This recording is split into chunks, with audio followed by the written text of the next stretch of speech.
ബഹുമാനപ്പെട്ട അധ്യക്ഷൻ, ഉന്നത വിദ്യാഭ്യാസ വകുപ്പ് മന്ത്രി ശ്രീ റോജി എം ജോൺ, ഉന്നത വിദ്യാഭ്യാസ സെക്രട്ടറി ഡോക്ടർ ബി അശോക്, ഏറ്റവും ബഹുമാന്യരായ രക്ഷകർത്താക്കളെ, പുതിയ നിയമനം ലഭിച്ചിരിക്കുന്ന പ്രിയപ്പെട്ടവരെ, വളരെ സന്തോഷകരമായ ഒരു മുഹൂർത്തമാണ്. രക്ഷകർത്താക്കൾ കൂടി എത്തിയിട്ടുണ്ട്.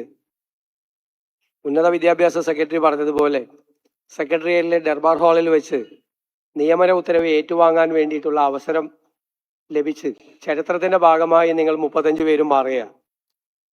നിങ്ങളത് ഏറ്റുവാങ്ങാൻ കാണാൻ നിങ്ങളുടെ രക്ഷിതാക്കൾ കൂടെ എത്തിയിട്ടുണ്ട്. അതിൽ എനിക്ക് ഏറ്റവും സന്തോഷം, നിയമസഭയിൽ ഞാൻ പ്രതിപക്ഷ നേതാവായിരുന്നപ്പോൾ എൻ്റെ തൊട്ടടുത്തിരുന്ന ഡെപ്യൂട്ടി സ്പീക്കർ സി ചിറ്റയം ഗോപകുമാറും, ഞാൻ ലോ കോളേജിൽ പഠിക്കുമ്പോൾ എൻ്റെ ക്ലാസ്സിൽ എൻ്റെ തൊട്ടടുത്തിരുന്ന ശ്രീ സതീഷ് ഇവിടെ വന്നിട്ടുണ്ട്.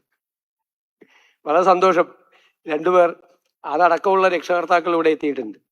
ഇത് യഥാർത്ഥത്തിൽ തെരഞ്ഞെടുപ്പിന് മുമ്പ് ഒരു രാഷ്ട്രീയ യാത്ര അത് തന്നെയാണ്. പുതുയുഗ യാത്ര നടത്തിയപ്പോൾ ഞങ്ങൾ കുറേ ഇൻട്രാക്ഷൻസ് നടത്തി പലരുമായിട്ട്. അവിടെ കോഴിക്കോട് ലോ കോളേജിലെ ഒരു വിദ്യാർത്ഥിനി വന്ന് വളരെ ഇമ്പ്രസീവായി, വളരെ മനോഹരമായി ലോ കോളേജിലെ അധ്യാപകരുടെ പ്രശ്നം, അധ്യാപകരില്ലാത്ത പ്രശ്നം, അവരനുഭവിക്കുന്ന വിഷയം വളരെ ഭംഗിയായിട്ട് അവതരിപ്പിച്ചു. ഞാനത് അന്ന് നോട്ട് ചെയ്ത് വെച്ചു. ഞാൻ അപ്പോൾ വാക്ക് കൊടുത്തു, ഞങ്ങളുടെ ഗവൺമെന്റ് വന്നു കഴിഞ്ഞാൽ ഉടൻ തന്നെ അതിന് പരിഹാരം ഉണ്ടാക്കുമെന്ന് പറഞ്ഞു. ഗവൺമെന്റ് വന്ന ഉടൻ തന്നെ ഞാൻ ഇതിന്റെ ഫയലെല്ലാം അന്വേഷിച്ചു. പിന്നെ റോജി എം ജോൺ, ഉന്നത വിദ്യാഭ്യാസ മന്ത്രിയും സെക്രട്ടറി ഡോക്ടർ അശോകും എല്ലാം വലിയ ഉത്സാഹത്തോടു കൂടി എടുത്തു. അതുകൊണ്ടാണ് വളരെ വേഗത്തിൽ ഈ അഡ്വൈസ് മെമ്മോ അയക്കാൻ കഴിഞ്ഞത്. അതിൽ വളരെയധികം സന്തോഷമുണ്ട്. ഇവിടെ പറഞ്ഞതുപോലെ ഞാൻ ദീർഘമായ പ്രസംഗത്തിലൊന്നും മുതിരുന്നില്ല. വലിയ ഒരു ഉത്തരവാദിത്തമാണ് ഒരു അധ്യാപകൻ എന്നുള്ള നിലയിൽ നിങ്ങളെ ഏറ്റെടുക്കുന്നത്.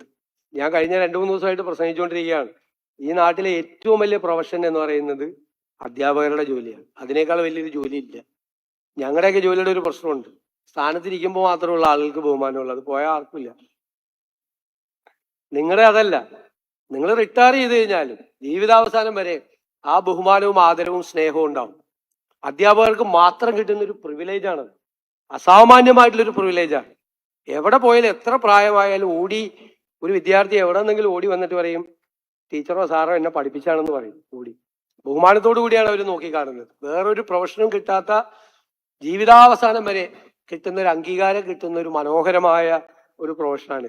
അതിന്റെ ഗൗരവത്തോടു കൂടി, ഉത്തരവാദിത്തത്തോടു കൂടി അത് ഏറ്റെടുത്ത് അത് ഭംഗിയായി നിർവഹിക്കാൻ നിങ്ങൾക്ക് കഴിയട്ടെ എന്ന് ആശംസിക്കുന്നു. ഇവിടെ മന്ത്രി പറഞ്ഞതുപോലെ ഉന്നത വിദ്യാഭ്യാസ രംഗത്ത്, നിയമ വിദ്യാഭ്യാസ രംഗത്ത് ഒരുപാട് മാറ്റങ്ങൾ വരുത്താൻ ഗവൺമെന്റ് ആഗ്രഹിക്കുന്നു.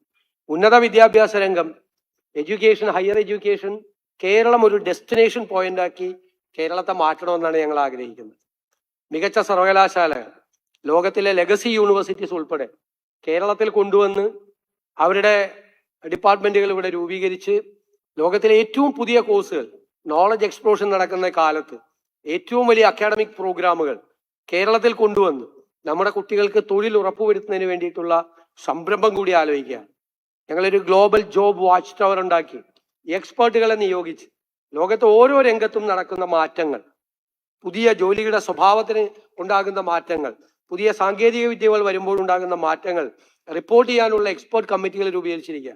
അവരെ ആ റിപ്പോർട്ട് ഗവൺമെന്റിന് തന്നാൽ ഗവൺമെന്റ് കരിക്കുലം റീസ്ട്രക്ചർ ചെയ്ത് പുതിയ അക്കാഡമിക് പ്രോഗ്രാമുകൾ ആരംഭിക്കും.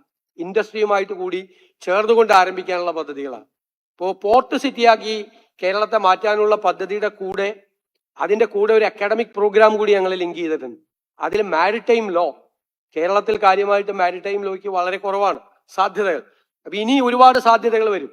മാരിടൈം ലോ കേരളത്തിൽ ഒരു വലിയ ചാപ്റ്ററായി മാറും. ലോജിസ്റ്റിക്സ് പഠിക്കാൻ വേണ്ടിയിട്ടുള്ള സംവിധാനം ഉണ്ടാകും.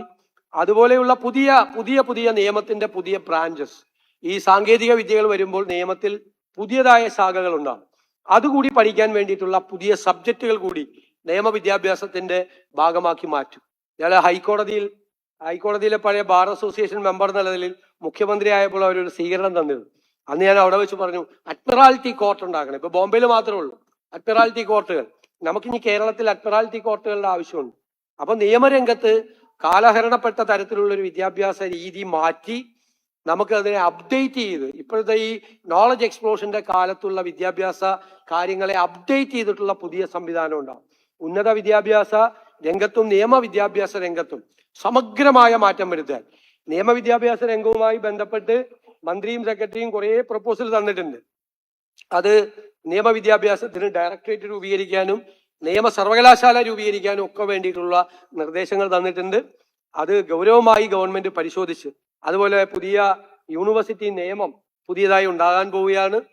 മറ്റ് ഫോറിൻ യൂണിവേഴ്സിറ്റികൾ അടക്കം കേരളത്തിൽ വരാനുള്ള സാധ്യതകൾ ഉണ്ടാക്കിയാണ്. ഈ കാര്യത്തിലെല്ലാം ഗൗരവതരമായി ഗവൺമെന്റ് എത്രയും പെട്ടെന്ന് നടപടികൾ സ്വീകരിക്കും എന്ന് ഉറപ്പു നൽകിക്കൊണ്ട് അധ്യാപന രംഗത്തേക്ക് ചുവടുവയ്ക്കുന്ന 35 പേരെയും ഞാൻ പ്രത്യേകമായി അഭിനന്ദിച്ചുകൊണ്ട് എല്ലാ ആശംസകളും എല്ലാ നന്മകളും നിങ്ങൾക്ക് നേർന്നുകൊണ്ട് നല്ല അധ്യാപകരായി നിങ്ങൾ മാറട്ടെ എന്ന് പ്രാർത്ഥിച്ചുകൊണ്ടും ഞാൻ ഈ ചടങ്ങ് ഉദ്ഘാടനം ചെയ്തതായി അറിയിക്കും.